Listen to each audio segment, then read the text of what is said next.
Hey guys, welcome to another video. So today's video is on tea tree oil, and this is an amazing oil, and I'm not being sponsored by Thursday Plantation or tea tree oil or doTERRA. I just love this oil a lot and I want to share it with you guys. So just a little bit of a background on tea tree oil. It comes from Australia. It comes from an Australian tree called the leaves of an Australian tree called the Melaleuca tree, and it's been used by Aboriginal Australians for thousands and thousands of years, so it's nothing new to them. But Captain Cook actually found it when he discovered Australia, and he used to brew it up as a tea to protect his crew against scurvy. So that's where it got the name tea tree oil. So there's a little bit of history for you. So I'm just going to get straight into it. This stuff is amazing. It's amazing for cold sores, and some of you might be like, what the heck's a cold sore? You can look it up on the internet. I have had them in the past and I've used this and it is amazing. And some of you might be like, oh, that's so disgusting, it's a cold sore. It's like, get over it, this is just life, that's what happens. Sometimes we get these things along our life journey. So tea tree oil for cold sores is just incredible. It really, really is. Like if you get run down and you get a cold sore, it's like a sore on the face or on the lip or something like that, then putting this on is going to either kill it completely or shorten its lifespan. So if you're feeling, this is what I do if I ever get them, is put on a little bit when, you know, there's a bit of tingling. There's a bit of tingling on the skin. If I feel that, I'm like, oh, you know, I'm going to get a cold sore. So I'll put a little bit of the tea tree oil on, just straight, not diluted or anything like that. And it either just like stops it in its tracks. When, you know, if you don't put it on, it can be something like 10 to 12 days. You know, it can last up to 2 weeks, these pesky little cold sores. So, you know, putting it on every couple of hours when you feel that tingling for the first day, it's really going to help a lot. You know, really, really try it. I was looking for like, you know, solution for it for a long time, because before I was vegan I used to get it a lot because my immune system was really run down, but since being vegan I haven't got them so many. But sometimes you get run down and it happens, so use the tea tree oil. Is really good. Another thing that I use it for is, you know, in the past I might have like, you know, picked my nail and ripped it off and irritated the cuticle.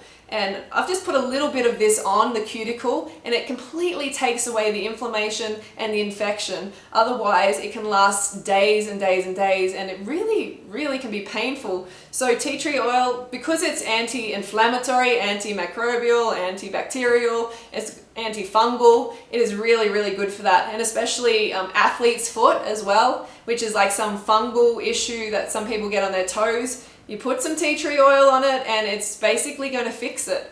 There's also acne and pimples. If you've got some, you know, acne that is not going away, tea tree oil really, really can help. I'm not saying, you know, it's going to be the cure all, or, you know, it's going to get rid of your acne straight away, but because it's like antibacterial and antimicrobial, it really, really can help a lot. So, you know, put it on your skin, but be careful. If you're not used to it, you really should dilute the oil because it is strong. It is really, really strong stuff. But I use it pretty much straight and it's fine. But if you're not used to it, it might give you irritation on your skin, so just be careful of that. You know, dilute it and see how you go.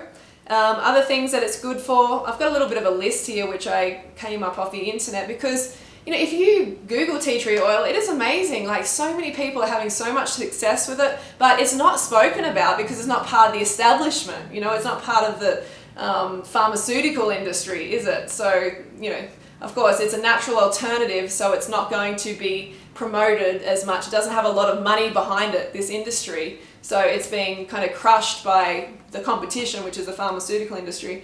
But it's really good for wound healing, and that's what Aboriginals used it mainly for, like for an antiseptic for thousands and thousands of years, and it really, really does work. I mean, I'm not into, I don't know, like these sort of things, you know, herbs and stuff like that, I'm not usually that into, but the evidence, I mean, the proof of this working, I have just got so much proof of it. I have proven it to myself, and you should really try it yourself for sure. So staph infections, really good for staph infections, vaginal yeast and bacteria infections, thrush, candida on the mouth, skin infections, STDs for its antiviral properties, eye infections, dental plaque. So sometimes I'll put a few drops in some water and some salt water and I'll gargle it around my mouth. It's really good because it's going to kill any, you know, unwanted bacteria in there that's going to cause, you know, some cavities or something like that.